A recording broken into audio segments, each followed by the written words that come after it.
نحمده ونصلي على رسوله الكريم اما بعد فاعوذ بالله من الشيطان الرجيم بسم الله الرحمن الرحيم رب اشرح لي صدري ويسر لي امري واحلل عقدة من لساني يفقهوا قولي۔ اللہ تعالیٰ نے جو کچھ پیدا کیا اس میں کوئی بھی چیز ایسی نہیں کہ جو بیکار ہو، بے مقصد ہو۔ سورۃ الدخان میں اللہ تعالیٰ فرماتے ہیں ما خلقنا السماوات والارض وما بینہما باطلا، کہ ہم نے آسمان اور زمین اور جو کچھ ان دونوں کے درمیان ہے اسے بیکار بے مقصد نہیں پیدا کیا۔ ما خلقناہما الا بالحق، ہم نے ان کو حق کے ساتھ پیدا کیا، واجل مسمى، اور ایک خاص وقت تک کے لیے پیدا کیا۔ سورۃ الملک میں فرمایا کہ اللہ تعالیٰ نے ان تمام چیزوں کو جو پیدا کیا ان کا جو مقصد بھی متعین کیا، اور وہ کیا ہے کہ خلق الموت والحیات لیبلوکم ایکم احسن عملا، کہ باقی تمام کائنات کے مقابلے میں جو انسان کو پیدا کیا تو اسے اس لیے پیدا کیا کہ اسے آزما کر دیکھے کہ ان میں سے اچھے کام کون کرتا ہے۔ باقی ساری کائنات انسان کی خدمت کے لیے پیدا کی گئی، اور انسان کو اللہ تعالیٰ نے اپنی عبادت کے لیے پیدا کیا، اور فرمایا کہ میں پیدا کرنے کے بعد انسان کو جو آزادی، ارادہ، اختیار دیا ہے اس کے مطابق دیکھ رہا ہوں کہ ان میں سے اس آزادی کو استعمال کرتے ہوئے اچھے کام کون کرتا ہے۔ تو گویا اس زمین پر انسان کا جو وجود ہے اس میں انسان سے یہ دیکھا جا رہا ہے کہ وہ کرتا کیا ہے۔ گویا مرد ہو یا عورت، جو بھی اس زمین پر پیدا ہوئے وہ سب ایک خاص مقصد کے لیے اور جس صلاحیت، جس طاقت اور جس حیثیت میں ان کو بھیجا گیا اس کو پورا کرنے کے لیے ہے۔ اور ہم سب یہ دیکھتے ہیں اور جانتے ہیں کہ ہماری دنیا جہاں اور بے شمار نعمتوں سے بھری ہوئی ہے، وہاں ان نعمتوں کو استعمال کرنے کے لیے اللہ تعالیٰ نے حضرت انسان کو پیدا کیا، اور انسان اپنی پیدائش کے اول روز سے ہی دو مختلف قسموں یا دو مختلف طریقوں پر پیدا ہوا، یعنی مرد اور عورت کی شکل میں۔ ہماری یہ دنیا جو انسانوں سے آباد ہے اس میں مرد بھی شامل ہیں اور عورتیں بھی شامل ہیں۔ دنیا کا کوئی خطہ ایسا نہیں، کوئی ملک ایسا نہیں، کوئی جگہ ایسی نہیں کہ جہاں صرف مرد پائے جاتے ہیں اور عورت نہ ہو۔ اسی طرح وائس ورثہ کوئی جگہ ایسی نہیں کہ جہاں صرف عورتیں ہوں اور مرد نہ ہوں۔ اس دنیا کی زینت اور اس دنیا کی بقا یا باقی رہنے کا انحصار اسی بات پر ہے کہ یہ دونوں یہاں پر موجود ہیں۔ اللہ سبحانہ وتعالی نے حضرت آدم علیہ السلام کو جب پیدا کیا تو ساتھ ہی ان کا جوڑا بھی بنایا، یعنی حضرت حوا علیہ السلام کو اس کے بعد پیدا کیا۔ اور جیسا کہ ہم سورۃ النساء میں دیکھتے ہیں، پہلی آیت میں اللہ تعالیٰ فرماتے ہیں خلقکم من نفس واحدۃ وخلق منها زوجها وبث منہما رجالا کثیرا ونساء۔ اس کا معنی کیا ہے کہ خلقکم من نفس واحدۃ، تم سب کو ایک جان سے پیدا کیا، ایک اصل سے پیدا کیا۔ گویا مرد ہو یا عورت اپنی اصل کے اعتبار سے دونوں انسان ہیں، ایک ہیں۔ وخلق منها زوجها، اور اسی اصل سے اس کا جوڑا پیدا کیا، اور پھر ان دونوں کے ملاپ سے بث منہما رجالا کثیرا ونساء، بہت سے مرد اور عورتیں دنیا میں پیدا کیے۔ گویا اللہ سبحانہ وتعالی نے اس دنیا میں مردوں اور عورتوں کو پیدا کر کے ایک بیلنس قائم کیا، ایک انسانوں کے اندر اعتدال قائم کیا، اور پھر یہ فرما کر کہ دونوں ایک اصل سے پیدا ہوئے ہیں، یہاں ایک بہت بڑی حقیقت کی طرف اشارہ ہوتا ہے کہ انسان خواہ وہ مرد کی شکل میں ہو یا عورت کی شکل میں، انسان ہونے کے اعتبار سے ان میں کوئی فرق نہیں، ان دونوں کی حیثیت بالکل برابر ہے۔ جیسے تمام انسانوں کی حیثیت برابر ہے. ایک حدیث میں آتا ہے، مسند احمد کی حدیث ہے، کہ تمام انسان کنگھی کے دندانوں کی طرح برابر ہے. جیسے کوم ہوتی ہے اور اس کے سارے جو دندانے ہیں وہ ایک جیسے ہوتے ہیں، اگر وہ اوپر نیچے ہوں تو وہ اپنا کام نہیں کر سکتی. تو اسی طرح جہاں تمام انسان انسان ہونے کی حیثیت میں برابر ہیں، اگرچہ آپ دیکھیں ان میں کوئی امیر ہے، کوئی غریب ہے، کوئی جوان ہے، کوئی بوڑھا ہے، کوئی کالا ہے، کوئی گورا ہے، کوئی کسی علاقے میں ہے، کوئی کسی علاقے میں ہے، لیکن انسان ہونے کے اعتبار سے وہ سب ایک ہی اصل سے ہیں. اسی طرح عورت ہو یا مرد، یہ دونوں بھی انسانیت کے اعتبار میں بالکل برابر کا درجہ رکھتے ہیں. نبی اکرم صلی اللہ علیہ وسلم نے اپنے ایک ارشاد میں عورت اور مرد دونوں کو ایک ہی جنس کے افراد قرار دیا. آپ نے فرمایا النساء شقائق الرجال، عورتیں مردوں کی جنس میں سے ہیں، یعنی عورتیں بھی مردوں ہی کی طرح ہیں. اس کا دوسرا معنی کیا ہے کہ ایک ہی جیسے. شقائق شقیقہ کی جمع ہے.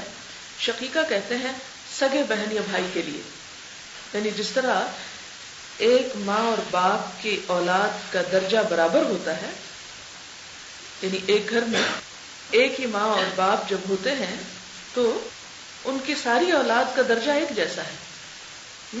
یعنی سگے بہن بھائی جو ہیں جب سوتیلے ہو جاتے ہیں تو پھر کچھ فرق آ جاتا ہے. تو یہاں بتایا یہ گیا کہ عورتیں مردوں کی سگی بہنیں ہیں، یعنی اگر بہت لٹرل ٹرانسلیشن آپ اس چیز کا کریں، اور محاورے میں یہ سمجھایا گیا کہ وہ انہی کی طرح ہیں، ان میں اور مردوں میں فرق نہیں. پھر اس کے بعد ہم دیکھتے ہیں کہ نبی اکرم صلی اللہ علیہ وسلم جب دنیا میں تشریف لائے تو آپ نے عورت کو جو بہترین حقوق سے نوازا. ان حقوق کو ہم دیکھنے سے پہلے تھوڑا سا یہ جھلک دیکھتے ہیں کہ آپ کے آنے سے پہلے دنیا کی جو تہذیبیں تھی، جو قومیں تھیں، ان میں عورت کی کیا حیثیت تھی. کیونکہ اس حیثیت کو سامنے رکھتے ہوئے جب ہم اسلام میں عورت کی حیثیت کو دیکھتے ہیں تو پھر اسلام کی صحیح معنوں میں قدردانی ہوتی ہے اور انسان اس نعمت پر شکر ادا کرتا ہے جسے اللہ تعالیٰ نے قرآن پاک میں نعمت قرار دیا. ہم دیکھتے ہیں کہ یونانی، گریک اور رومن اقوام نے اگرچہ تہذیب و تمدن اور علوم و فنون میں بہت ترقی کی، لیکن ان کے ہاں عورت کا مقام بہت پست تھا، بہت نیچا. اس کا اندازہ آپ ایک گریک فلسفر کے قول سے لگا سکتے ہیں. وہ کہتا ہے 2 مواقع پر عورت مرد کے لیے خوشی کا سبب ہوتی ہے، ایک تو شادی کے دن اور دوسرے موت کے دن. یعنی مرد عورت سے بس 2 ہی دن خوش ہوتا ہے. یعنی اس سے آپ اندازہ لگا سکتے ہیں کہ ان کے نزدیک عورت کی حیثیت کیا تھی. رومیوں کے ہاں ظلم و ستم اپنی انتہا تک پہنچ چکا تھا، یہاں تک کہ شوہر کو ملنے والے حقوق میں سے ایک حق یہ بھی تھا کہ وہ اپنی بیوی کو قتل کر سکتا ہے، یہاں تک. اور غلاموں کی طرح عورت کی زندگی کا مقصد بھی صرف شوہر کی خدمت تھا. اس کے لیے مرد کی طرح باعزت انسان بن کر جینا یہ بہت دور کی بات تھی. یورپ میں بھی عورت کی ناقدری کا حال یہ دیکھیں کہ اسے سرے سے انسان تسلیم نہیں کیا جاتا تھا. 586 عیسوی میں فرانس میں ایک طویل بحث مباحثے کے بعد یہ قرارداد پاس ہوئی کہ عورت انسان ہے، اور انسان ہے لیکن مرد کی خدمت کے لیے پیدا ہوئی ہے. یعنی عورت کو انسان ہی نہیں سمجھا جاتا تھا، جبکہ وہ سورۃ النساء کی وہ آیت کیا بتاتی؟ خلقکم من نفس واحدۃ، تم سب کو ایک اصل سے پیدا کیا. مرد بھی انسان ہے اور عورت بھی انسان ہے. اسی طرح عورت اپنی انفرادی حیثیت میں کوئی جائیداد کی خرید و فروخت نہیں کر سکتی تھی، یعنی اکیلے اپنے نام پر کوئی پراپرٹی نہیں رکھ سکتی تھی، کوئی بینک اکاؤنٹ نہیں کھول سکتی تھی. پیپل ایکٹ کے ذریعے 1918 میں عورت کو ووٹ کا حق ملا. اسی طرح 1935 میں یہ حق دیا گیا کہ عورت جائیداد اپنے نام پر خرید سکتی، اس سے پہلے اسے یہ حق نہیں دیا گیا. اسی طرح ہم دیکھتے ہیں کہ شادی کے معاملے میں اس سے کوئی رائے نہیں لی جاتی تھی. ماں باپ شادی کے نام پر اسے فروخت تک کر سکتے تھے. ہندوستان میں تو عورت کی حیثیت کے بارے میں آپ جانتے ہی ہیں کہ وہاں تو اتنی ظالمانہ رسم تھی کہ اگر کسی عورت کا شوہر فوت ہو جاتا تو اس عورت کو منحوس سمجھا جاتا اور اسے بھی ساتھ زندہ جلنے پہ مجبور کر دیا جاتا، جس رسم کو ستی کی رسم کہا جاتا ہے۔ عربوں کے ہاں بھی عورت کی ذلت کچھ کم نہیں تھی، اس کا وجود میں آنا ہی مرد کے لیے باعث شرم و عار تھا، اور عورت کی پیدائش پر ان کے معاشرے میں نہایت ناگواری کے احساسات پائے جاتے تھے۔ اس کے بارے میں قرآن حکیم میں سورۃ النحل میں کچھ ان الفاظ میں عکاسی کی گئی، وَإِذَا بُشِّرَ أَحَدُهُمْ بِالْأُنثَىٰ ظَلَّ وَجْهُهُ مُسْوَدًّا وَهُوَ كَظِيمٌ يَتَوَارَىٰ مِنَ الْقَوْمِ مِنْ سُوءِ مَا بُشِّرَ بِهِ أَيُمْسِكُهُ عَلَىٰ هُونٍ أَمْ يَدُسُّهُ فِي التُّرَابِ أَلَا سَاءَ مَا يَحْكُمُونَ۔ اس آیت کا مطلب یہ ہے کہ جب ان میں سے کسی کو بیٹی کے پیدا ہونے کی خوشخبری دی جاتی ہے تو اس کے چہرے پہ کلونس چھا جاتی ہے، یعنی چہرہ کالا ہو جاتا ہے غم کے مارے، اور وہ خون کا گھونٹ پی کر رہ جاتا ہے، لوگوں سے چھپتا پھرتا ہے۔ اس بری خبر کے بعد کسی کو کیا منہ دکھائے کہ بیٹی پیدا ہو گئی؟ پھر سوچتا ہے کہ ذلت کے ساتھ بیٹی کو لیے رکھے، پالے یا مٹی میں دبا دے۔ الا ساء ما يحكمون، دیکھو کیسے برے فیصلے ہیں جو یہ کر رہے ہیں، یعنی اللہ کی اس تخلیق کے بارے میں جو کچھ سوچ رہے ہیں وہ کتنا برا ہے۔ بعض قبائل میں تو یہ ظلم اس حد تک بڑا ہوا تھا کہ عورت جب پیدائش کے مرحلے میں آتی تو اس سے پہلے ہی ایک گڑھا کھود کے رکھ لیا جاتا، یعنی قبر پہلے سے تیار کر دی جاتی کہ اگر پیدا ہونے والا بچہ ایک لڑکی ہے تو اسے ماں کے پیٹ سے نکلتے ہی مٹی میں ڈال دیا جائے، ایک قبر سے وہ نکلا اور دوسرے میں دبا دیا جائے، اسے چند سانس تک لینے کا حق نہیں تھا۔ لیکن یہ رسم کچھ قبائل میں تھی، سارے قبائل ایسے نہیں تھے۔ اگر سارے قبائل ایسے ہوتے تو بالکل ان کی نسل ہی ختم ہو جاتی، ان کا وجود بھی باقی نہ رہتا۔ اسی طرح ان کے ہاں شادیوں کی تعداد پہ کوئی پابندی نہ تھی، بے شمار نکاح کر لیا کرتے تھے، اور جس کو چاہتے طلاق دیتے، جس کو چاہتے بساتے، جس کو چاہتے لٹکتا ہوا چھوڑ دیتے، اور جو چاہتے کرتے۔ مرد عورت کے معاملے میں پوری طرح خود مختار تھے، نہ اس کا وراثت میں کوئی حصہ تھا، نہ شادی کے معاملے میں اس کی کوئی پسند ناپسند تھی، گویا وہ ایک بے زبان جانور کی حیثیت رکھتی تھی۔ اسی طرح ہم دیکھتے ہیں کہ یہودیوں کے ہاں عہد نامہ قدیم جو ہے اولڈ ٹیسٹمنٹ، اس کے مطابق حضرت حوا نے حضرت آدم کو جنت کا پھل کھانے کے لیے کہا، اور پہلے ہی دن سے عورت جو ہے وہ مرد کی گمراہی کا سبب بنی، اسی لیے اس کو وومین کہا جاتا ہے، مین کی ہلاکت کا سبب وومین۔ اسی طرح آپ نے وہ حابیل قابیل کا قصہ سنا ہوگا، اس میں بھی سبب اسرائیلی روایات میں یہی بتایا جاتا ہے کہ عورت تھی، دونوں ایک لڑکی سے شادی کرنا چاہتے تھے، تو فیصلہ یہ ہوا کہ قربانی کرتے ہیں، جس کی قربانی قبول ہو گئی۔ تو اس میں حالانکہ قرآن میں کہیں یہ ذکر نہیں کہ عورت سبب تھی، لیکن اسرائیلی روایات میں وہاں بھی عورت کو مورد الزام ٹھہرایا جاتا ہے۔ اسی طرح عیسائیوں کے ہاں بھی عورت نہایت ذلیل اور حقیر چیز تھی، اسے شیطان کا دروازہ کا نام دیا جاتا ہے اور مرد کو گمراہ کرنے کا سبب۔ اسی طرح ان دونوں کے ہاں یہودیوں اور عیسائیوں کے ہاں مرد وارث کی موجودگی میں عورت کسی طرح کی وراثت میں کچھ بھی حصہ نہیں پا سکتی تھی۔ تو اس طرح ہم دیکھتے ہیں کہ عورت ہر زمانے میں مختلف تہذیبوں میں، مختلف علاقوں میں، مختلف مذاہب میں ذلت و تکلیف اٹھاتی رہی اور نہایت حقارت کا سلوک کی جاتی رہی۔ اس کے بعد اسلام کا سورج طلوع ہوتا ہے اور عورت کو عزت اور احترام کا وہ مقام ملتا ہے جو دنیا میں نہ اس سے پہلے کہیں ملا اور نہ اس کے بعد کہیں ملا۔ جیسا کہ آپ جانتے ہیں کہ سورۃ النساء میں تو اللہ تعالیٰ نے دونوں کو ایک اصل سے کہہ کر دونوں کے درمیان ایک بہترین ہم آہنگی پیدا کر دی۔ پھر اسی طرح اہل ایمان کو یہ فرمایا کہ والمؤمنون والمؤمنات بعضهم اولیاء بعض، کہ مومن مرد ہوں یا عورتیں وہ دونوں ایک دوسرے کے دوست ہیں، مددگار ہیں، ہمدرد ہیں، یعنی باہم ان کے درمیان کوئی کنفلکٹ یا کنفرنٹیشن یا اختلاف یا ایک دوسرے کے حریف کے طور پر انہیں پیدا نہیں کیا گیا یا ان کو ایک دوسرے کا دشمن نہیں بتایا گیا، بلکہ دوست، ہمدرد اور مددگار بتایا گیا۔ پھر اس میں ہم یہ بھی دیکھتے ہیں کہ جو بنیادی حقوق عورت کو دیے گئے اسلام کی طرف سے، اس میں سب سے پہلا حق جو تھا وہ تو یہی جیسے میں نے ابھی عرض کیا، زندگی کا حق تھا کہ اسے اب کوئی مار نہیں سکتا۔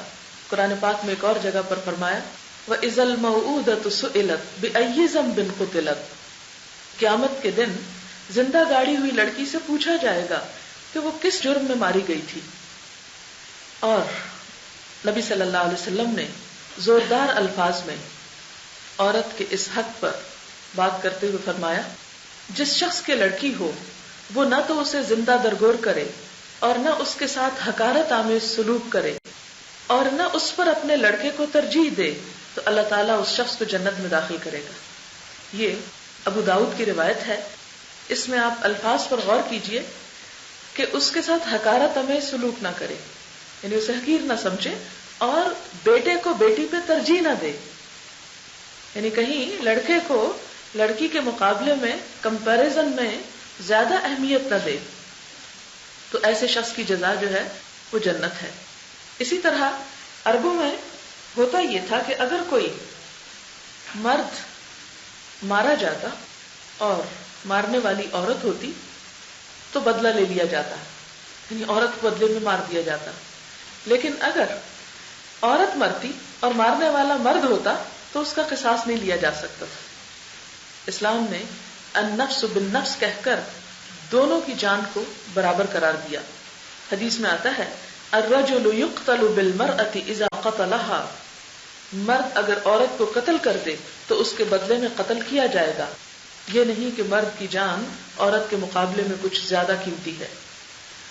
دوسرا حق پیدا ہونے کے بعد جو عورت کو دیا گیا وہ اس کی پرورش کا حق تھا، اس کی تعلیم و تربیت کا حق تھا. آپ دیکھیں کہ جس معصوم کو زندہ رہنے کا حق نہ تھا، اس کی پرورش، اس کو کھلانا پلانا، اس کو بڑا کرنا، اس پر کچھ خرچ کرنا کتنا مشکل کام ہوگا. لہذا آپ صلی اللہ علیہ وسلم نے کچھ ان الفاظ میں تلقین کی کہ جو شخص 2 بچیوں کی ان کی جوانی تک پہنچنے تک پرورش کرے گا، قیامت کے دن میں اور وہ اس طرح ہوں گے. اور یہ فرما کر آپ نے اپنی انگلیوں کو باہم ملا دیا، یعنی قیامت کے دن وہ شخص میرے ساتھ ہوگا جس نے 2 بچیوں کی پرورش کی. اسی طرح بخاری کی ایک اور روایت ہے، آپ نے فرمایا جس مسلمان کے ہاں 2 بیٹیاں ہوں اور وہ ان کو اچھی طرح رکھے، وہ بیٹیاں اسے جنت میں پہنچائیں گی. اسی طرح طبرانی کی ایک روایت میں ہے، آپ صلی اللہ علیہ وسلم نے ارشاد فرمایا، لڑکی کی پیدائش پر ایک فرشتہ آ کر کہتا ہے، اے گھر والو تم پر سلامتی ہو، اور وہ لڑکی کو اپنے پروں کے سائے میں لے کر کہتا ہے اور اس کے سر پر ہاتھ پھیرتا ہے کہ یہ ایک کمزور جان ہے جو ایک کمزور جان سے پیدا کی گئی، جو اس کی پرورش اور نگرانی کرے گا قیامت تک خدا کی مدد اس کے شامل حال رہے گی. یعنی اگر کوئی شخص ایک بچی کی پیدائش اس کے ہاں ہوتی ہے تو فرشتے ایک طرح سے آ کر اس کو اللہ کی مدد کی بشارت دیتے ہیں. ہاں شرط یہ ہے کہ وہ اس بچی کا خیال رکھنے والا ہو. بہترین پرورش کے اصولوں کو اجاگر کرتے ہوئے نبی صلی اللہ علیہ وسلم نے فرمایا کہ لڑکے کو لڑکی پر ترجیح نہ دو، کیونکہ جب بچوں کو آپس میں کمپیئر کیا جاتا ہے تو جس کو کمتر گردانا جاتا ہے وہ احساس کمتری کا شکار ہو جاتا ہے. آپ صلی اللہ علیہ وسلم نے فرمایا سووا بین اولادکم کالعطیۃ لو کنت مفضلا احدا لفضلت النساء، کچھ دیتے وقت اپنی اولاد میں برابری رکھو، اگر میں کسی کو زیادہ دے سکتا تو بچیوں کو ترجیح دیتا. یعنی اگر مجھے یہ حق ملتا کہ میں زیادہ دوں تو بچیوں کو زیادہ دیتا. اسی طرح لڑکی کی فطری خواہشات کا احترام کرتے ہوئے ایک مرتبہ آپ کے سامنے ایک واقعہ پیش آیا جس میں آپ کا طرز عمل بہت خوبصورت ہے. آپ کو معلوم ہے کہ حضرت زید حضور صلی اللہ علیہ وسلم کے منہ بولے بیٹے تھے، اگرچہ غلام تھے لیکن ان کی اچھے اخلاق اور عادات سے متاثر ہو کر آپ نے ان کو آزاد کیا اور ان کو اپنا بیٹا کہا. تو ان کی اولاد جو تھی اس میں حضرت اسامہ تھے جو آپ کو بہت پیارے تھے، کیونکہ آپ کا اپنا کوئی بیٹا بھی زندہ نہیں رہا، بچپن میں ہی فوت ہو گئے، تو اسامہ بڑے ہوئے اور ان سے آپ بہت محبت کیا کرتے تھے. ایک مرتبہ اسامہ کو چوٹ لگ گئی اور ان کے جسم سے خون نکلنے لگا. آپ ان کا خون صاف کرتے جاتے اور فرماتے اسامہ اگر بیٹی ہوتا ہم اس کو اچھے کپڑے پہناتے، اسے زیور پہناتے، اور بار بار یہی کہہ رہے تھے اسامہ اگر بیٹی ہوتا تو ہم اس کو یہ لے کر دیتے، یہ لے کر دیتے. یہ بھی کہہ سکتے تھے لڑکے بہت بہادر ہوتے ہیں اور تم بہت اچھے ہو مت رو، لیکن اس موقع پر کہا کہ ہاں ہم تم سے بہت لاڈ کرتے اگر تم بیٹی ہوتے، لیکن اب تم بیٹا ہو تو ہمت کرو. پھر اسی طرح پرورش کے ساتھ ساتھ تعلیم کے اوپر بہت توجہ دلائی گئی. نبی صلی اللہ علیہ وسلم نے فرمایا طلب العلم فریضۃ علی کل مسلم، علم کا حاصل کرنا فرض ہے ہر مسلمان پر، صرف مردوں کے لیے نہیں، عورتوں کے لیے بھی فرض ہے. اور والدین کو خصوصی طور پر بچیوں کی تعلیم پر خوشخبری دی گئی. آپ نے فرمایا من عال ثلاث بنات فأدبهن وزوجهن وأحسن إليهن فله الجنة، جس نے 3 بچیوں کی پرورش کی اور ان کی تعلیم و تربیت کی، یعنی خاص طور پر یہاں پرورش میں تعلیم اور تربیت کی بات ہے، اور ان کی شادی کی اور ان کے ساتھ اچھا سلوک کیا، تو وہ بچیاں اس کو جنت میں پہنچانے کا ذریعہ ہوگی. اور ہم دیکھتے ہیں کہ یہ آپ ہی کی تربیت کا نتیجہ تھا کہ حضرت فاطمہ رضی اللہ تعالی عنہا بہترین اخلاق سے منور تھیں. پھر اسی طرح آپ نے حضرت عائشہ رضی اللہ تعالی عنہا کی تعلیم پر بھی توجہ دی کہ آپ صلی اللہ علیہ وسلم سے انہوں نے اتنا کچھ سیکھا کہ آپ کی وفات کے بعد تقریباً 48 سال تک 48 ایئرز تک وہ تعلیم کے میدان میں نہ صرف یہ کہ عورتوں بلکہ مردوں کو بھی سکھاتی رہی. اگر اب بھی آپ مسجد نبوی میں کبھی جانا ہو تو وہاں پر ایک ستون ہے جسے استوانہ عائشہ کہا جاتا ہے. وہ مقام ہے جہاں حضرت عائشہ کی مسند ہوتی تھی اور وہ تعلیم دیا کرتی تھی جس میں سب شامل ہوتے تھے، اگرچہ وہ پردے کے پیچھے بیٹھ کر پڑھایا کرتی تھی کیونکہ ازواج مطہرات کا ایک خاص مقام تھا، اور ان کی عزت اور ان کے مرتبے کی وجہ سے، یعنی ان کی احترام کی وجہ سے، کیونکہ انہیں امت کی مائیں کہا گیا، تو خاص طور پر یہ تلقین کی گئی کہ وہ مردوں کے سامنے براہ راست نہ آئے. تو بہرحال ہم دیکھتے ہیں کہ حضرت عائشہ کے بعد حضرت حفصہ، حضرت ام سلمہ اور دیگر ازواج مطہرات جو ہیں یہ بھی بہت بڑا مقام رکھتی ہیں علم کے میدان میں. خاص طور پر ہم دیکھتے ہیں کہ ازواج مطہرات کو قرآن پاک میں اللہ سبحانہ وتعالی نے خاص طور پر تعلیم حاصل کرنے کی طرف متوجہ کیا. سورۃ الاحزاب میں ہم دیکھتے ہیں کہ اللہ تعالیٰ جہاں ازواج مطہرات کو اور بہت سے احکام دیتے ہیں، وہاں خاص طور پر یہ بھی ارشاد ہوتا ہے کہ وَاذْكُرْنَ مَا يُتْلَى فِي بُيُوتِكُنَّ مِنْ آیَاتِ اللَّهِ وَالْحِکْمَةِ، کہ اے ازواج مطہرات تم ذکر کرتی رہو، پڑھتی رہو اللہ تعالیٰ کی وہ آیات. اور یہ آیت ہے 34، وَاذْكُرْنَ مَا يُتْلَى فِي بُيُوتِكُنَّ مِنْ آیَاتِ اللَّهِ وَالْحِکْمَةِ إِنَّ اللَّهَ كَانَ لَطِیفًا خَبِیرًا. کیونکہ ازواج مطہرات جو تھیں وہ باقی امت کے لیے ایک نمونہ تھی، تو ازواج مطہرات کو اس آیت میں تعلیم حاصل کرنے کی تلقین کی جا رہی ہے کہ تم پڑھتی رہو جو تمہارے گھروں میں اللہ کی آیات اور حکمت کی باتوں میں سے پڑھ کر سنایا جاتا ہے، اس کا تم مذاکرہ کرو. اور نبی صلی اللہ علیہ وسلم نے ازواج مطہرات کے لیے عصر کے بعد کا وقت مقرر کر رکھا تھا جس میں خصوصی طور پر ان کی تعلیم ہوتی تھی. اور پھر ہم دیکھتے ہیں کہ وہ تعلیم اتنی مفید ہوئی کہ حضرت عائشہ رضی اللہ تعالی عنہا بہت سے مردوں کی بھی استاد بنی. ان کے ذریعے امت کو بہت زیادہ فیض حاصل ہوا، اور علماء اور محدثین اس بات پر متفق ہیں کہ ہمارے موجودہ دین کا 1/4 حصہ جو ہے وہ حضرت عائشہ کے ذریعے سے ہمیں ملا ہے. پھر اسی طرح ہم دیکھتے ہیں کہ حضرت عائشہ سے سیکھنے والی جو آگے خواتین تھیں انہوں نے بھی بہت علم کے میدان میں نام کمایا، جس میں آپ کی مشہور شاگردہ حضرت امرہ ہیں. پھر اسی طرح نہ صرف یہ کہ آزاد خواتین بلکہ غلام خواتین نے بھی علم کے میدان میں بہت ترقی حاصل کی. اس میں حضرت رزینہ، ماریہ، امیمہ، بریرہ، ام علقمہ کے نام آج بھی تاریخ کے صفحات پر چمک رہے ہیں. تعلیم کے ساتھ ساتھ اسلام نے عورت کو نکاح کا حق بھی دیا ہے، شادی کا حق. آج آپ دیکھتے ہیں کہ ہمارے ہی معاشرے میں سندھ کے بارے میں آپ نے سنا ہوگا کہ وہاں کچھ لڑکیوں کی شادی قرآن سے کر دی جاتی، اور یہ سراسر ایک ظلم ہے. اور یہ نکاح نہیں، کیونکہ نکاح ایک عورت اور مرد کا ہوتا ہے، نہ کہ عورت اور قرآن کا. تو یہ ان کی بات ویسے ہی ایک لغو، بےہودہ اور باطل بات ہے، اور سراسر اسلام کی تعلیم کے خلاف بھی. ہم دیکھتے ہیں کہ نکاح کے اس حق میں نہ صرف یہ کہ نکاح کا حق دیا گیا بلکہ اس میں پسند کا حق بھی دیا گیا اور اجازت کی بات بھی کی گئی. حدیث میں آتا ہے لا تنکح الایم حتی تستأمر ولا تنکح البکر حتی تستأذن، کہ بیوہ یا مطلقہ کا نکاح اس کی رائے معلوم کیے بغیر نہ کیا جائے، اور دوشیزہ یعنی کنواری لڑکی کا نکاح اس وقت تک نہیں ہوگا جب تک کہ اس کی اجازت نہ لے لی جائے. تو لوگوں نے پوچھا کہ یا رسول اللہ صلی اللہ علیہ وسلم اجازت کیسے لی جائے, کیونکہ بچیاں تو بولتی نہیں. تو آپ نے فرمایا کہ اس کی خاموشی ہی اس کی رضا ہے. لیکن اگر خاموشی جو ہے وہ ناپسندیدگی کا اظہار کر رہی ہے تو پھر والدین کو سختی کرنے کا کوئی حق نہیں. پھر اسی طرح اگر کسی عورت کا نکاح اس کا ولی زبردستی کر دے اور وہ اسے تسلیم نہ کرے تو وہ نکاح فسخ کیا جا سکتا ہے. ہم دیکھتے ہیں کہ خنسا بنت خزام, ان کا نکاح ان کی مرضی کے خلاف ان کے باپ نے کر دیا تو نبی صلی اللہ علیہ وسلم نے ان کا یہ نکاح جو تھا وہ ختم کرا دیا. یعنی نکاح واقع ہو جاتا ہے لیکن عورت کو یہ حق ہے کہ وہ عدالت میں جا کر اس نکاح کو ختم کروا دے. پھر اسی طرح ایک مرتبہ ایک لڑکی نے رسول اللہ صلی اللہ علیہ وسلم سے شکایت کی کہ اس کے باپ نے اس کی مرضی کے خلاف اس کا نکاح اپنے بھتیجے سے کر دیا ہے. حضور صلی اللہ علیہ وسلم نے اس لڑکی سے کہا تمہیں پورا اختیار ہے, چاہو تو نکاح کو باقی رکھو, چاہو ختم کر دو. یہ سن کر اس نے کہا یا رسول اللہ صلی اللہ علیہ وسلم میرے باپ نے جو کچھ کیا ہے وہ اب مجھے منظور ہے. میں صرف لڑکیوں کو یہ بتانا چاہتی ہوں کہ ان کے ماں باپ اس معاملے میں خود مختار نہیں کہ جو چاہے فیصلہ کر دیں, اور لڑکیاں اس فیصلے کی لاج رکھنے کے لیے اپنی زندگیاں تباہ کرتی رہیں.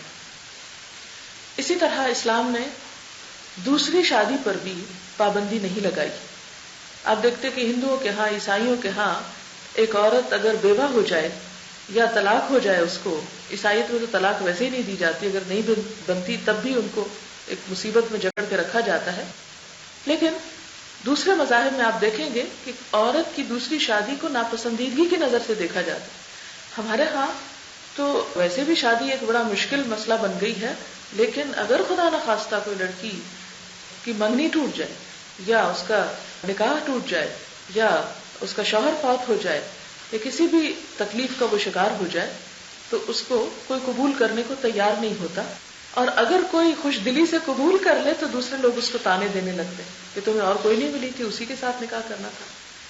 تو یہ ایک غیر اسلامی کلچر ہے, ایک جاہلیت کی بات ہے اور اسلام کے اصولوں کے خلاف ہے.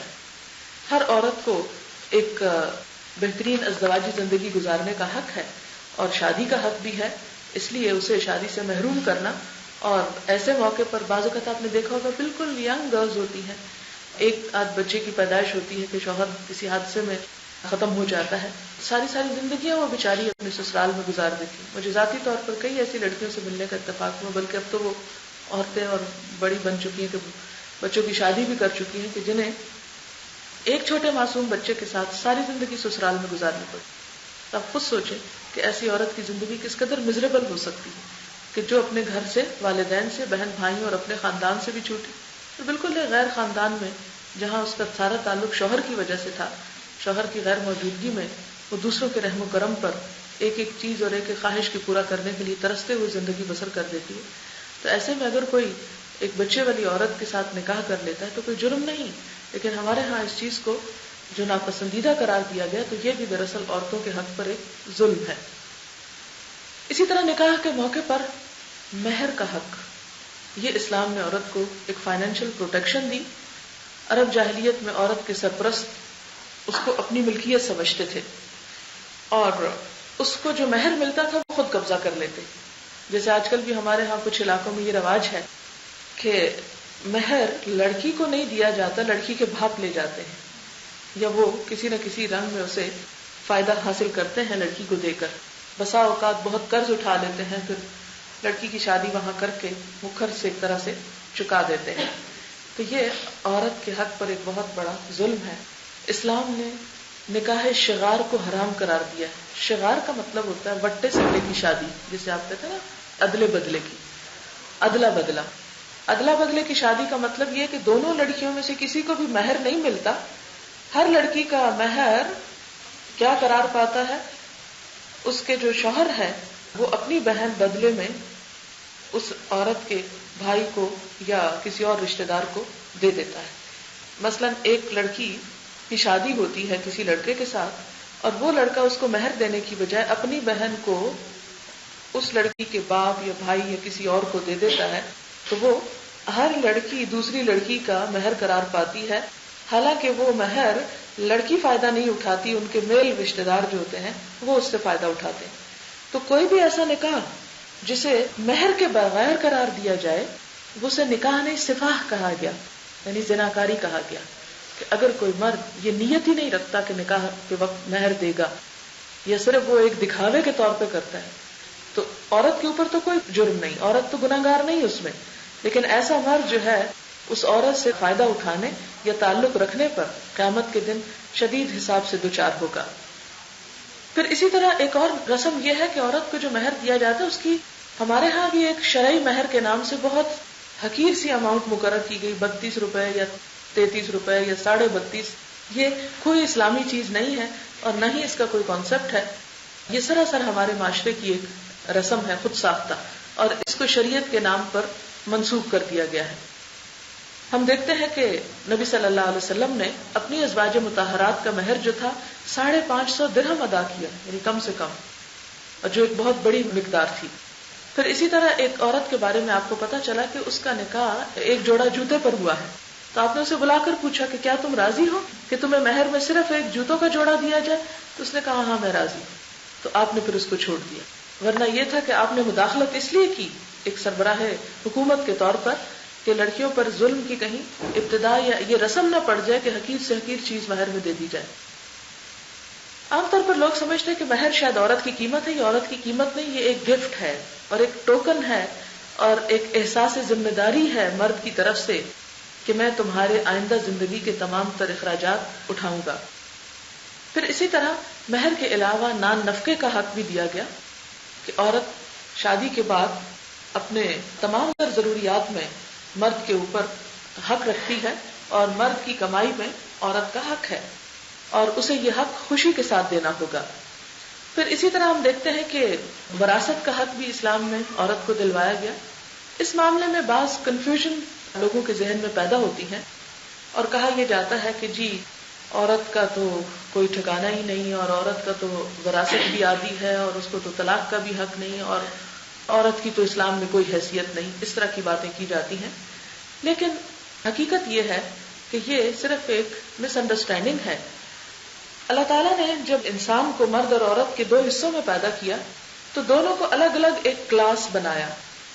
یعنی اگرچہ دونوں اوپر جا کے انسان ہیں لیکن دونوں ڈفرنٹ کلاسز ہیں، ڈفرنٹ کیٹیگریز ہیں، ان کے ڈفرنٹ رسپانسبلٹیز ہیں، ان کی حیثیتیں اپنے اپنے دائرہ کار میں مختلف ہیں. اس لیے حقوق اور فرائض کے معاملے میں ان دونوں کو باہم کمپیئر نہیں کرنا چاہیے. مردوں کی اپنی ذمہ داریاں ہیں اور عورتوں کی اپنی ذمہ داریاں. مردوں کی ذمہ داریوں کے مطابق ان کو حقوق ملے، عورت کی ذمہ داریوں کے مطابق ان کو حقوق ملے. اس کی مثال کیا ہے؟ مثلاً آپ دیکھیں کہ مرد کے اوپر ذمہ داری ہے کہ وہ اپنی بیوی اور بچوں کا نان نفقہ ادا کرے. اب اس کے لیے ضروری ہے کہ مرد کی فائنینشیل جو پوزیشن ہے وہ مضبوط ہو. اسے کمانے کے لیے کہا گیا اور محنت کرنے کو کہا. اور اسی طرح جو وراثت میں حصہ ہے وہ عورت کے نسبت زیادہ دلوایا. کس لیے؟ مثلاً آپ دیکھیں کہ ایک شخص فوت ہوتا ہے، پیچھے ایک بیٹی اور ایک بیٹا چھوڑ جاتا ہے. بیٹے کو 2 حصے ملتے ہیں، بیٹی کو 1 حصہ جائیداد میں ملتا ہے. بظاہر دیکھنے میں بہت ظلم اور ناانصافی ہے کہ اس کو دگنا دیا جا رہا ہے. لیکن آپ دیکھیں کہ یہ بیٹا جس کا باپ فوت ہوا ہے، جو کچھ اسے باپ کی طرف سے ملا ہے 2 حصے ہیں. تو اب ان 2 حصوں کو وہ کس طرح استعمال کرے گا کہ اسے اپنی شادی کے لیے مہر بھی دینا ہے اور شادی کے بعد اپنی بیوی کے لیے مکان بھی فراہم کرنا ہے اور نان نفقہ بھی دینا ہے. پھر آگے جو اولاد پیدا ہوتی ہے ان کے بھی خرچ اٹھانے. اب یہ جو اس کو ملا 2 حصے، وہ اس میں سے اپنی ذات پر تو ایک ذات ہے اس کی، لیکن اپنے علاوہ اسے بہت سے اور لوگوں پر بھی خرچ کرنا ہے. اس کے مقابلے میں بیٹی کو جو آدھا ملا، نہ اسے کسی کو مہر دینا ہے اور نہ کسی کے نان نفقے کی ذمہ داری اٹھانی ہے. یہ پیورلی اس کا پرسنل مال ہے جو عورت صرف خود ہی فائدہ اٹھائے گی اور اپنی مرضی سے جسے چاہے دے. اب آپ دیکھیں کہ اگر یہاں 2 حصے ہیں تو یہاں ذمہ داری بھی دگنی ہے، اور اس مرد کے مال میں عورت کا حق ہے. اب عورت آپ دیکھیں کہ ایک طرف سے لڑکی اس بچی کی، یعنی ایک بھائی تھا اور ایک بہن تھی، بھائی کو 2 حصے یہاں اسلام نے باپ سے دلوا دیے، لیکن اب لڑکی کو کہاں سے مل رہا ہے؟ ایک حصہ باپ سے ملا اور دوسرا حصہ جا کے شوہر سے لے لے گی. تو کیا ہوا؟ برابر ہوگی نا بات. لہذا اسلام نے اگر کوئی اصول اس طرح بنایا تو بظاہر لگتا ہے کہ جیسے زیادتی، لیکن حقیقت میں عورت کو یہاں سے نہیں تو کہیں اور سے دلوایا. اور وہ اس کا حق ہے. مرد کو مہر دینا پڑتا ہے، عورت کو مہر لینا ہوتا ہے. تو نا انصافی تو نہیں. یہ ضروری نہیں ہوتا انصاف کہ آپ کو ایک ہی جگہ سے برابر کا مل جائے. آپ کو کہیں اور سے بھی اسلام دلوا سکتا ہے. اور پھر آپ دیکھیں کہ وراثت کا حصہ لازمی نہیں ہوتا کہ وہ ملے. بعض اوقات وراثت میں کوئی کچھ بھی نہیں چھوڑتا، لیکن عورت کو جو فائنینشیل پروٹیکشن مہر کی شکل میں دی وہ شادی کی صورت میں ہمیشہ اس کو ملے گی. پھر اسی طرح اگر مثلاً اس عورت کی شادی نہیں ہوتی تو اس صورت میں بھائی کو اس کی ذمہ داری بھی ادا کرنی. بہن پہ کوئی لازم نہیں کہ جو اسے مال وراثت میں ملا وہ اپنے اوپر خرچ کرے. اس کی ذمہ داری اس کے بھائی پر ہے، اس کے چچا پر ہے، اس کے ماموں پر ہے، اس کے جتنے میل رشتہ دار ہیں ان کے اوپر ذمہ داری آتی کہ وہ اس کو فیڈ کریں اور اس کی دوسری ضروریات اٹھائیں. لیکن عورت کو جو مال مل جاتا ہے اس پہ کسی کی ذمہ داری ڈالی نہیں جاتی، حتیٰ کہ اپنے بچوں کو بھی نہیں ڈالی جاتی کہ ان کو بھی 1 روپیہ دو. عورت اگر اپنے مال میں سے کچھ بھی خرچ کرتی ہے تو وہ اس کے لیے صدقہ اور ثواب لکھا جاتا ہے. اسلام سے پہلے عورت کو وراثت میں کچھ بھی نہیں ملتا تھا. اسلام نے آ کر حصہ دلوایا، اور پھر کچھ مقام ایسے ہیں جہاں مرد اور عورت کا حصہ بالکل برابر ہے. مثلا اللاتی بہن بھائی جو ہوتے ہیں، یوٹرین بردرز اینڈ سسٹرز، ان کا حصہ بالکل ایکول ہوتا ہے، مرد اور عورت کو برابر ملتا ہے. اسی طرح ایک کیس ایسا ہے کہ جس میں والدین مرد اور عورت دونوں کو برابر ملتے ہیں. اگر آپ سورۃ النساء دیکھیں تو اس میں ایک آیت میں آتا ہے وَلِكُلِّ وَاحِدٍ مِّنْهُمَا السُّدُسُ کہ مرد اور عورت دونوں کو چھٹا حصہ ملے گا. یہ جو سورۃ النساء کی آیت ہے جس میں وراثت کا قانون بیان کیا گیا ہے، اسی کو ہم تھوڑا سا اگر دیکھیں تو یہ آیت نمبر 12 ہے.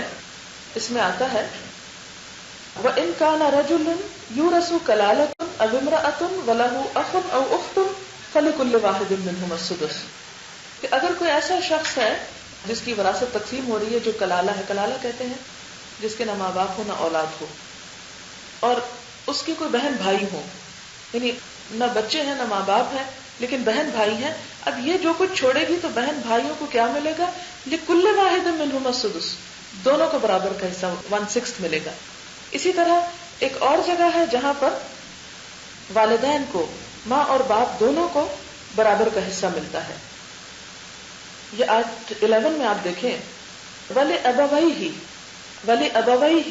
لِكُلِّ وَاحِدٍ مِّنْهُمَا السُّدُسُ والدین میں سے ہر ایک کا چھٹا حصہ ہے، ماں ہو یا باپ. تو آپ دیکھیں کہ یہ سیکس کی بنا پر ڈسکریمنیشن نہیں کی گئی کہ مرد ہو یا عورت، کیونکہ جب ایک یعنی کہ بچہ فوت ہو جاتا ہے یعنی چھوڑ جاتا ہے کچھ مال، تو جو والدین ہیں ہم دونوں کو برابر ملتا ہے. کیوں؟ اس لیے کہ والدین کو اس وقت کوئی ایسی ذمہ داریاں نہیں پوری کرنی. آپ دیکھیں کہ جب ماں باپ فوت ہوتے ہیں اور بچہ رہ جاتا ہے تو ان کے اوپر ابھی فیوچر کی بہت سی رسپانسبلٹی، شادی کرنی، تعلیم بھی ہو سکتی ہے، آگے اسے اپنے بچوں کو بھی دینا ہو سکتا ہے. لیکن جب بچہ فوت ہو جائے تو ماں باپ جو ہوتے ہیں عموماً بوڑھے ہو چکے ہوتے ہیں، ان کی فائنینشیل لائبلٹیز رسپانسبلٹیز اتنی نہیں ہوتی، اس لیے مرد اور عورت کو برابر کا حصہ دلوا دیا گیا. تو یہ ایک بہت بڑی غلط فہمی پھیلائی جاتی ہے کہ جی عورت کو وراثت میں آدھا حصہ دیا گیا. ہاں اس جگہ پر دیا گیا جہاں اس کی ابھی اتنی ضرورت نہیں اور اس کے مقابلے میں جو اس کا بھائی ہے اس کی رسپانسبلٹیز اس لڑکی کے مقابلے میں کہیں زیادہ ہے. پھر اسی طرح آپ دیکھیں کہ مال اور جائیداد کی ملکیت، عورت الگ اپنے نام پہ اکاؤنٹ کھول سکتی ہے، الگ اپنی پراپرٹی خرید سکتی ہے، اپنے مال میں سے جیسے چاہے صدقہ کر سکتی ہے، اپنا کام کاج جو اپنے ہاتھ سے ہنر جانتی ہے اسے استعمال کر سکتی ہے. اس معاملے میں اس پر پابندی نہیں لگائی گئی. اب کچھ حیثیتوں میں ہم دیکھتے ہیں کہ جو عورت کی رسپانسبلٹی زیادہ ہیں وہاں عورت کو درجہ بھی زیادہ دلوایا گیا. یعنی عورت کی مختلف حیثیتوں پہ میں بات کروں گی کہ ماں کی حیثیت میں.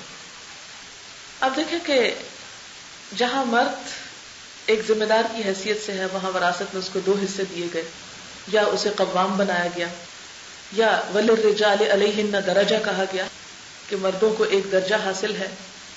وہاں عورت جہاں اپنے فیلڈ میں اپنی رسپانسبلٹیز ادا کرتی ہے تو اسے مرد کے مقابلے میں 3 درجے زیادہ دیے گئے. وہ کیسے؟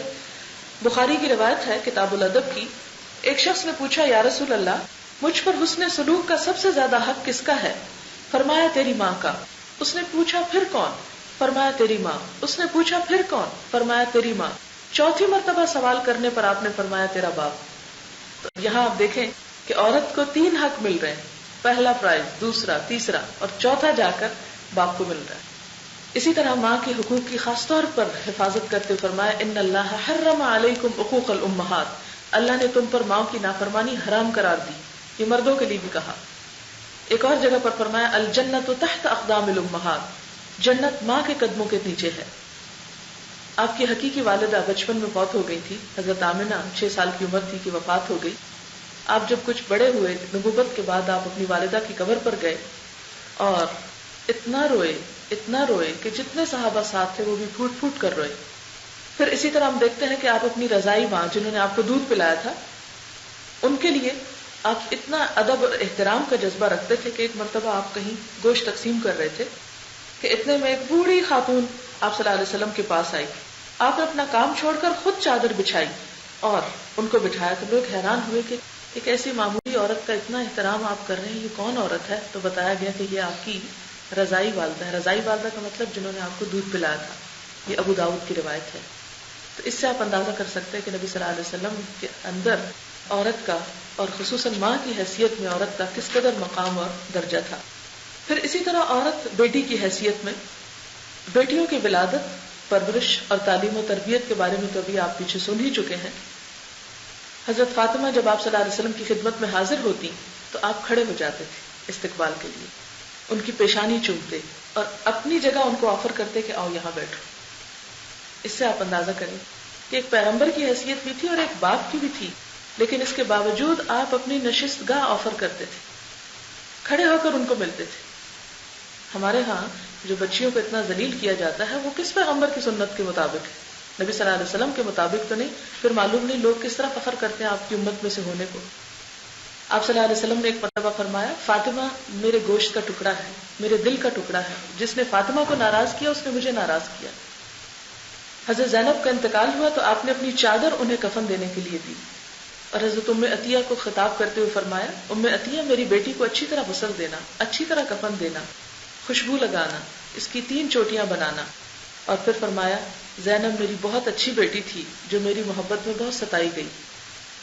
اگر آپ صحابیات کی تاریخ پڑھیں تو آپ کو معلوم ہوگا کہ جب یہ ہجرت کر کے آ رہی تھی تو ایک شخص نے ان پہ حملہ کیا اور یہ اونٹ سے گر گئی اور ان کا حمل ضائع ہو گیا اور پھر مدینہ تشریف لائیں اور اسی بیماری میں ان کا انتقال ہو گیا۔ پھر اسی طرح حضرت انس فرماتے ہیں کہ ہم لوگ حضور صلی اللہ علیہ وسلم کی ایک صاحبزادی کے جنازے میں شریک تھے، حضور قبر کے پاس بیٹھے تھے، میں نے دیکھا آپ کی دونوں آنکھوں سے آنسو روا تھے۔ آپ کو معلوم ہوگا کہ حضرت عثمان کو جنگ بدر میں شریک ہونے کی اجازت نہیں دی گئی تھی کہ آپ صلی اللہ علیہ وسلم کی بیٹی جو ان کی اہلیہ تھی وہ بیمار تھی۔ جنگ بدر میں کتنے کم لوگ تھے، 313۔ میں کبھی سوچتی ہوں کہ اگر حضرت عثمان کو اجازت مل جاتی تو 314 ہو جاتے، اللہ نے شاید یہ فگر بھی 313 ہی رکھنا تھا۔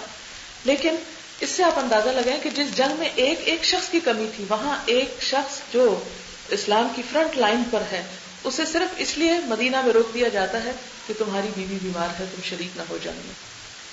پھر اسی طرح اللہ سبحانہ وتعالیٰ نے نکاح کے مقاصد میں یہ بات فرمائی کہ نکاح کس لیے ہے کہ تم ایک دوسرے سے سکون حاصل کر سکو، جیسا کہ ایک اور آیت میں فرمایا وَمِنْ آيَاتِهِ أَنْ خَلَقَ لَكُم مِّنْ أَنفُسِكُمْ أَزْوَاجًا لِتَسْكُنُوا إِلَيْهَا وَجَعَلَ بَيْنَكُم مَّوَدَّةً وَرَحْمَةً إِنَّ فِي ذَلِكَ لَآيَاتٍ لِقَوْمٍ يَتَفَكَّرُونَ۔ سورۃ الروم آیت 21 کا مطلب ہے کہ اس کی نشانیوں میں سے ہے کہ اس نے تمہارے لیے تمہارے ہی نفسوں سے تمہارے جوڑے پیدا کیے، یعنی عورتوں کو پیدا کیا تاکہ تم ان سے سکون حاصل کرو۔ تو نکاح کا اصل مقصد ایک دوسرے کے حریف بننا یا دشمن بننا یا ایک دوسرے پہ ظلم و ستم کرنا نہیں، بلکہ سکون پانا ہے۔ اور تمہیں تمہارے درمیان مودت یعنی محبت جو سیکشل لو کے معنی میں استعمال ہوتا ہے، وہ رحمت اور ایک دوسرے کے ساتھ شفقت اور مہربانی کے جذبات رکھے، جو خصوصاً آخری عمر میں جبکہ جسمانی طور پر اٹریکشن ایک دوسرے میں نہیں رہتی تو ایک دوسرے کے لیے ہمدردی اور شفقت اور محبت کے جذبات پیدا کر دیے۔ ان فی ذلک لآیات لقوم یتفکرون، یقیناً اس میں نشانیاں ہیں ان لوگوں کے لیے جو غور و فکر کرتے ہوں۔ پھر اسی طرح ہم دیکھتے ہیں کہ ہر چیز میں سے اللہ تعالیٰ نے جیسے جوڑے بنائے اور اس جوڑے کی اہمیت جو ہے مرد اور عورت کی شکل میں یہ ناگزیر ہے۔ انسان صحیح طور پر مکمل ہی اس وقت ہوتا ہے جب وہ فطرت کے مطابق ایک شادی شدہ زندگی بسر کرتا ہے، اور اس میں مرد کو یہ بتایا گیا کہ خیر متاع الدنیا المرأة الصالحہ، دنیا کی نعمتوں میں بہترین نعمت نیک بیوی ہے. ایک اور جگہ پر فرمایا لیس من متاع الدنیا شیء افضل من المرأة الصالحہ، دنیا کی نعمتوں میں کوئی چیز نیک بیوی سے بڑھ کر نہیں. یعنی دنیا ساری کی ساری ایک نعمت ہے، لیکن سب سے بہترین نعمت ایک بہترین بیوی ہے.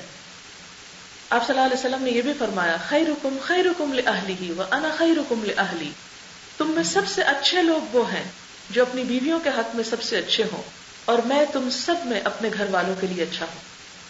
یعنی اپنی مثال دے کر فرمایا کہ میں سب سے زیادہ، میرا بہترین سلوک اپنی بیویوں کے ساتھ ہے، اور تم میں بھی سب سے اچھا ہوا ہے جو بیوی کے حق میں اچھا ہو.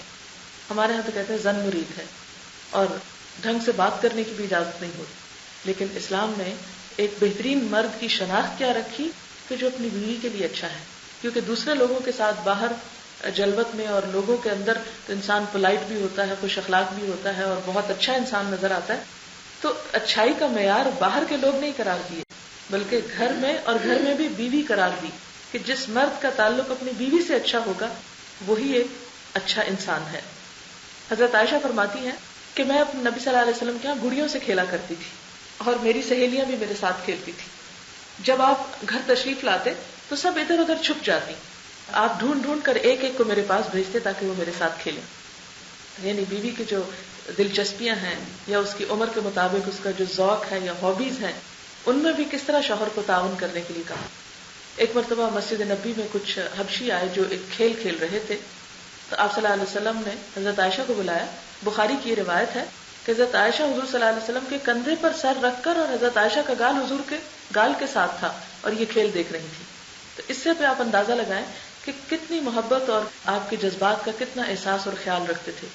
اور پھر جب تھک گئی حضرت عائشہ تو کہنے لگی اچھا اب تم جا سکتی. ظاہر ہے کہ اس کھیل میں شاید ان کی دلچسپی نہیں ہوگی، لیکن اس سے آپ اندازہ کر سکتے ہیں کہ وہ حضرت عائشہ کا کس قدر خیال رکھا کرتے تھے. ایک مرتبہ حضور صلی اللہ علیہ وسلم حضرت عائشہ سے کہتے ہیں آؤ دوڑ کا مقابلہ کرتے ہیں.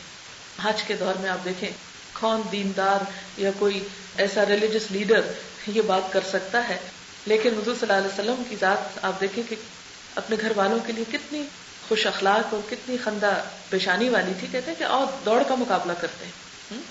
اور دوڑنے میں کیا ہوا کہ حضرت عائشہ آگے نکل گئی. کچھ عرصے کے بعد پھر اتفاق ہوا، کوئی موقع آیا تو آپ نے کہا آؤ عائشہ پھر دوڑ لگاتے. تو اب حضرت عائشہ کا جسم کچھ بھاری ہو چکا تھا تو حضور صلی اللہ علیہ وسلم آگے نکل گئے. تو جب آگے نکل کے فرمایا یہ اس دن کا بدلہ ہے، یعنی کس طرح کی خوش اخلاقی تھی. پھر اسی طرح ہم دیکھتے ہیں کہ حضرت صفیہ اونٹ پر سوار ہوئی تو حضور صلی اللہ علیہ وسلم نے اپنا یعنی گھٹنا پیش کیا کہ اس کو سیڑھی بنا کر اوپر چڑھ جاؤ. اور کہتے ہیں کہ اونٹ سے حضور صلی اللہ علیہ وسلم حضرت صفیہ دونوں ہی گر گئے، وہ پھسل کر، جسے اونٹ بیلنس نہیں ہوگا. تو حضرت انس مدد کے لیے دوڑے تو آپ نے فرمایا مجھے چھوڑو، حضرت صفیہ کی خبر لو. پھر اسی طرح حضرت خدیجہ سے آپ کو بے انتہا محبت تھی. جب تک وہ زندہ رہی آپ نے کوئی دوسرا نکاح نہیں کیا. اور اسی طرح آپ کے وفات کے بعد جب آپ کا نام آتا تو آپ کے چہرے کا رنگ بدل جاتا. آپ کی سہیلیوں کا خاص طور پر خیال رکھتے تھے. جب کوئی چیز تقسیم کرنی ہوتی تو حضرت خدیجہ کی دوستوں کو بھی بھجوایا کرتے تھے اس تعلق کی بنا پر جو آپ کا حضرت خدیجہ کے ساتھ تھا. پھر اسی طرح یہ بھی سکھایا کہ بیوی کے ساتھ تعلق رکھتے ہوئے نفرت کا مظاہرہ نہ کیا جائے. آپ نے فرمایا کوئی مومن اپنی مومنہ بیوی سے نفرت نہ کرے. اگر بیوی کی کوئی عادت اس کو ناپسند ہے تو ہو سکتا ہے دوسری عادت اس کو پسند آ جائے. قرآن پاک میں بھی آتا ہے فَعَسَىٰ أَن تَكْرَهُوا شَيْئًا وَيَجْعَلَ اللَّهُ فِيهِ خَيْرًا كَثِيرًا. ہو سکتا ہے کہ ایک چیز تمہیں ناپسند ہو اور اللہ تعالیٰ اسی میں تمہارے لیے بہت اچھائی رکھ دے.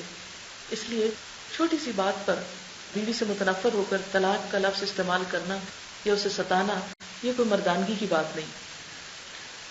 پھر اسی طرح حضرت عبداللہ بن عمر کا بیان ہے، کہتے ہیں کہ جب تک حضور زندہ رہے ہم اپنی عورتوں سے بات کرنے میں بھی بہت احتیاط کرتے تھے کہ کہیں ہمارے خلاف کوئی آیت نازل نہ ہو جائے. جب آپ کی وفات ہوئی تب ہم نے کھل کے بات کرنا شروع کی. یعنی اتنا ڈر پڑ گیا تھا انہیں کہ کہیں ہم ان کو کچھ کہہ دیں گے تو معلوم نہیں ہمارے ساتھ کیا ہوگا. ایک حدیث میں آتا ہے آپ نے فرمایا رفقاً بالقواریر، نرمی کا معاملہ کرو، آئینے ہیں، آئینے کرسٹلز ہیں، ٹیک کیئر، ایسا نہ ان سے معاملہ کرنا کہ ٹوٹ جائیں یا بکھر جائیں. پھر اسی طرح یہ ہے کہ آپ صلی اللہ علیہ وسلم کے بارے میں حضرت عائشہ ایک روایت بیان کرتی ہیں، بڑی خوبصورت روایت ہے.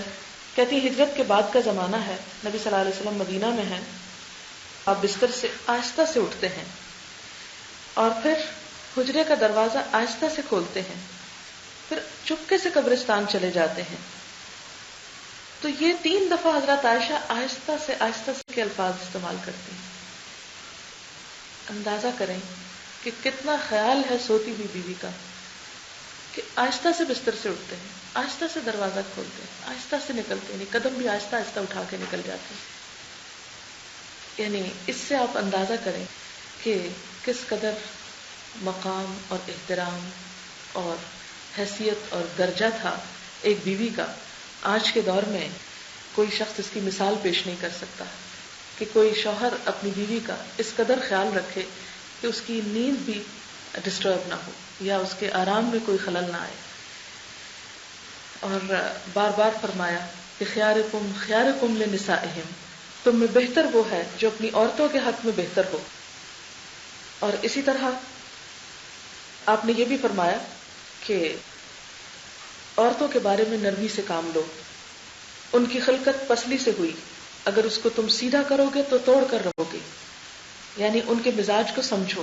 اس سے بہت سے لوگ افینڈ ہوتے ہیں کہ یہ کیوں کہا کہ وہ پسلی سے پیدا ہوئی اور پسلی ٹیڑھی ہے. یہ ٹیڑھی کا لفظ بڑا کام خراب کرتا ہے. یہاں پر لفظ خمدار ہونا چاہیے. خمدار، جیسے درخت کی شاخیں کیا خمدار، تو درخت کی شاخوں کا حسن خم میں ہے. اگر سیدھے سیدھے بالکل ہو، آپ دیکھیں گے اس میں کوئی خوبصورتی نہیں ہوگی. تو عورت کو خمدار پیدا کیا گیا ہے، یعنی اس میں جو لچک ہے یا اس کی طبیعت کے اندر جو خاص مزاج ہے، اس مزاج کی رعایت کرنے کے لیے کہا گیا کہ نرمی سے کام لو. اگر تم اپنی عقل جیسی سختی کرو گے تو اسے توڑ کے رکھ دو گے. اور اس میں بھی دراصل عورت کے حقوق ہی کو پروٹیکٹ کیا جا رہا ہے. اور پھر ایک جگہ پر اور فرمایا کہ ایک شخص نے آ کر عرض کی کہ شوہر پر بیوی کا کیا حق ہے. فرمایا شوہر جب خود کھائے تو اسے بھی کھلائے، جب خود پہنے تو اسے بھی پہنائے. ہمارے ہاں کیا ہوتا ہے، جب شوہر گھر میں آتا ہے تو پہلے اس کو کھانا پیش کیا جاتا ہے، جو بچا کچا ہوتا ہے بچوں کا شوہر کا وہ عورت بیٹھ کے کھاتی. حالانکہ یہاں کیا کہا جا رہا ہے، ایکول رائٹ ہے. حالانکہ کماتا مرد ہے لیکن بیوی بھی وہی کھائے جو شوہر کھا رہا ہے. اور اسی طرح لباس پہننے کے سٹینڈرڈ میں وہی سٹینڈرڈ مینٹین کرے جو شوہر کا ہے. یہ نہیں کہ وہ اس کے سامنے غلام یا کنیز نظر آئے. تو یہ چند باتیں بیوی کی حیثیت میں تھی عورت کے بارے میں. میرا خیال ہے کہ کچھ وقت میں آپ کو سوال جواب کے لیے دیتی ہوں تاکہ مزید کوئی بات آپ کے ذہن میں ہو تو وہ واضح ہو جائے. سوال ہے، حق مہر اگر لکھا نہ جائے اور ویسے ہی گفٹ دے دیا جائے تو ٹھیک ہے؟ حق مہر جو ہے یہ ایک قانونی تقاضا ہے. جو ویسے گفٹ ہے وہ تو ویسے ہیں، لیکن یہ باقاعدہ اس کی ڈاکیومنٹیشن ہوگی یا اس کو دہرایا جائے گا کہ اتنا، یعنی پراپر فگر کے ساتھ، یا اس کو ڈیفائن کیا جائے گا. اگر جیولری ہے یا پلاٹ ہے یا گھر ہے یا کوئی پراپرٹی ہے یا کیش ہے تو اسے مبہم نہیں رکھا جائے. مبہم کا مطلب ایمبیگوس نہیں ہوگا کہ پتہ نہیں کتنا تھا کتنا نہیں. اسے جیسے کوئی بھی، کیونکہ شادی جو ہے بیسیکلی ایک سوشل کانٹریکٹ ہے، ایک معاہدہ ہے دو لوگوں کے درمیان. تو جیسے آپ ایک گھر خریدتے ہیں نا تو ایک معاہدہ ہوتا ہے اور اس میں پراپر فگر آپ کو ڈکلیئر کرنا پڑتا ہے. اسی طرح شادی کے موقع پر اور گفٹ تو اور ہیں جو اپنی خوشی سے کوئی دے گا، لیکن حق مہر کو ڈکلیئر کرنا ضروری ہے کہ اتنا دیا جا رہا ہے. اسی لیے پھر آپ دیکھیں خدا نخواستہ اگر طلاق ہوتی ہے تو اس صورت میں وہ حق مہر پورے کا پورا اسے لازماً قانونی طور پر ادا کرنا ہوگا. اگر صرف نکاح ہوا اور ابھی رخصتی نہیں ہوئی تو وہ آدھا اس کو دینا ہوگا. پھر وہ آدھا کس چیز کا ہوگا جب تک کہ وہ ڈکلیئر نہیں ہوا. اور اس کے علاوہ یہ بھی کہا گیا کہ اگر کوئی شوہر اپنی بیوی کو ڈھیروں مال دے چکا ہو تو اس میں سے کچھ بھی واپس نہیں لے سکتا. وَآتَيْتُمْ إِحْدَاهُنَّ قِنْطَارًا فَلَا تَأْخُذُوا مِنْهُ شَيْئًا، اگر ڈھیروں ڈھیر بھی دے چکے تو کچھ واپس نہیں لے سکتے. حدیث میں آتا ہے کہ کوئی شخص تحفہ دینے کے بعد اگر واپس لے تو اس کی مثال اس کتے کی طرح ہے جو کہہ کر کے پوری چاٹ لے. اتنی کبھی مثال دی گئی. تو اس لیے کسی مرد کو یہ حق نہیں کہ وہ عورت کو دینے کے بعد اس سے مانگے یا چھینے یا زور کوب کر کے اس سے کچھ لے. ہاں یہ قرآن میں ضرور آیا ہے کہ فَإِن تِبْنَ لَكُمْ شَيْئًا فَكُلُوهُ هَنِيئًا مَرِيئًا، کہ اپنی خوشی سے کوئی چیز تمہیں دیتی ہے تو پھر تم اسے استعمال کر سکتے ہو.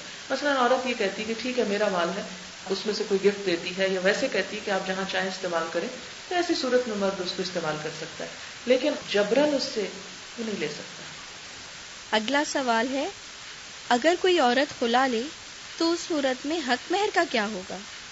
جو خلا ہوتی ہے یہ ایک طرح سے طلاق کو خریدنا ہوتا ہے کہ شوہر تو رکھنا چاہتا ہے، بیوی نہیں رہنا چاہتی، لہٰذا اس موقع پہ یہ بتایا گیا کہ شوہر بیوی کو جو مہر دے چکا ہے وہ اسے واپس کر دے اور اس سے الگ ہو جائے. تو اس موقع پر چونکہ خلا عدالت میں ہوتی ہے اور پھر وہاں پر فیصلہ ہوتا ہے کہ حق مہر کتنا پہلے لکھا گیا تھا، کیا شوہر اسی پہ یعنی راضی ہے یا اس کے علاوہ بھی اگر اس نے بہت کچھ دے رکھا ہے اور وہ بھی لینا چاہتا ہے تو یہ اس موقع پہ پھر ڈیسائیڈ ہوگا. لیکن عورت یہ طلاق ایک طرح سے خریدتی ہے تو اسے وہ لوٹانا ہوتا ہے جو وہ لے چکی ہے. اگلا سوال ہے، ہمارے یہاں لوگوں میں طلاق کا طریقہ کار واضح نہیں، یعنی ایک ہی دفعہ 3 دفعہ طلاق دے کر کہتے ہیں کہ غصے میں دے دی تھی. اس طریقے کو کلیئر کر کے سمجھا دیں.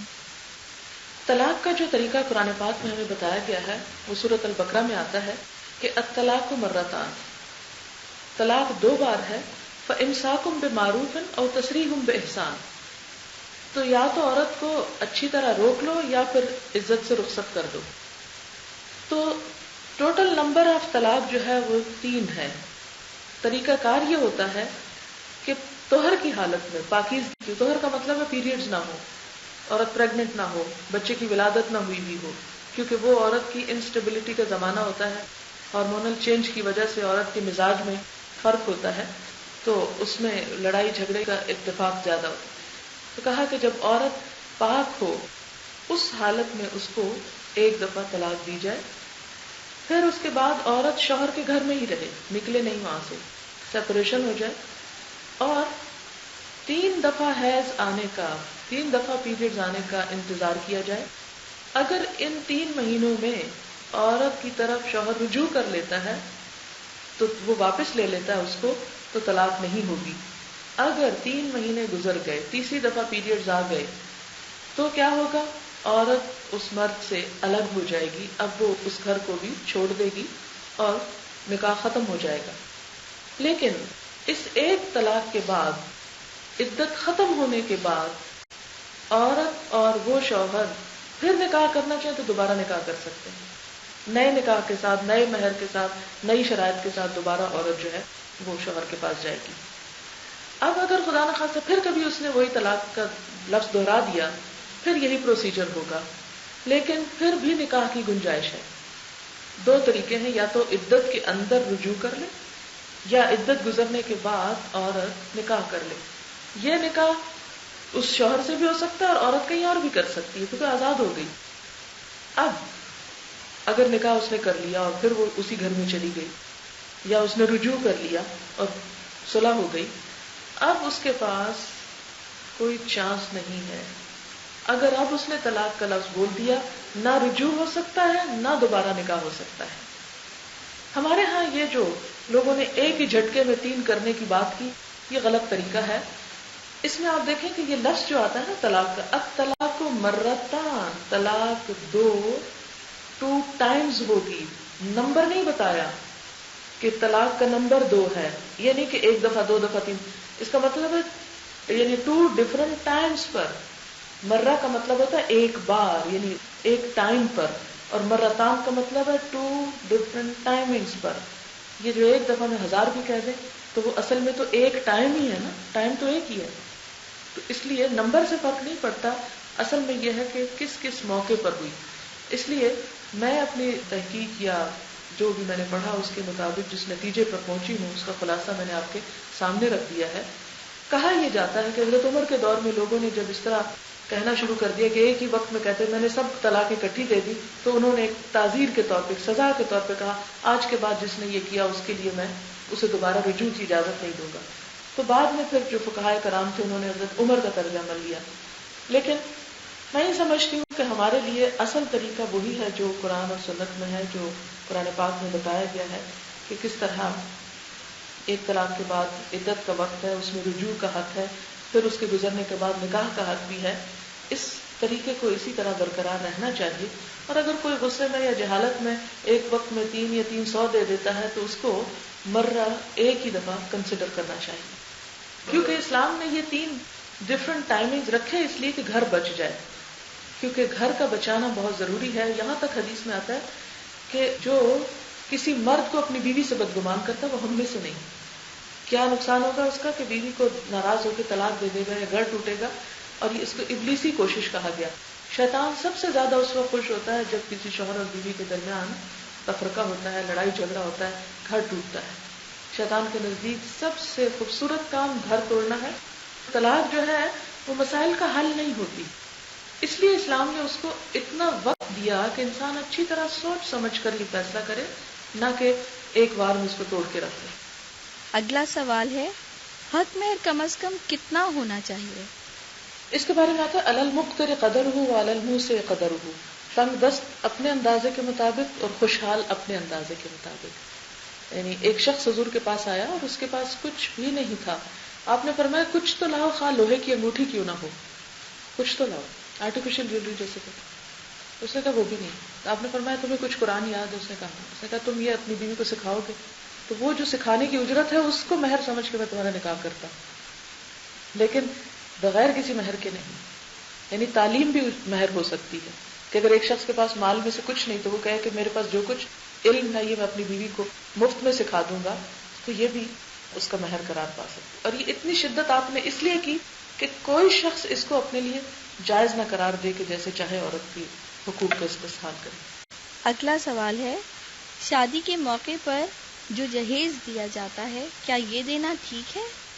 جہیز جو ہے ایک رسم کے طور پر تو انتہائی غلط ہے. تحفے کے طور پر اگر والدین کچھ بھی دیتے ہیں تو وہ کبھی بھی دے سکتے ہیں, ضروری نہیں کہ اس شادی کے موقع پر ہی. اگر لڑکی 1 روپے کی چیز بھی نہیں لاتی تو بھی اس پر اسلامی لحاظ سے کوئی الزام نہیں, لیکن مرد اگر اس کے لیے مہر نہیں دیتا یا نان نفقہ یا گھر بار فراہم نہیں کرتا تو اس سے پوچھو گی. وآخر دعوانا ان الحمد للہ رب العالمین. سبحانک اللہم وبحمدک نشہد ان لا الہ الا انت نستغفرک ونتوب الیک. والسلام علیکم ورحمۃ اللہ وبرکاتہ.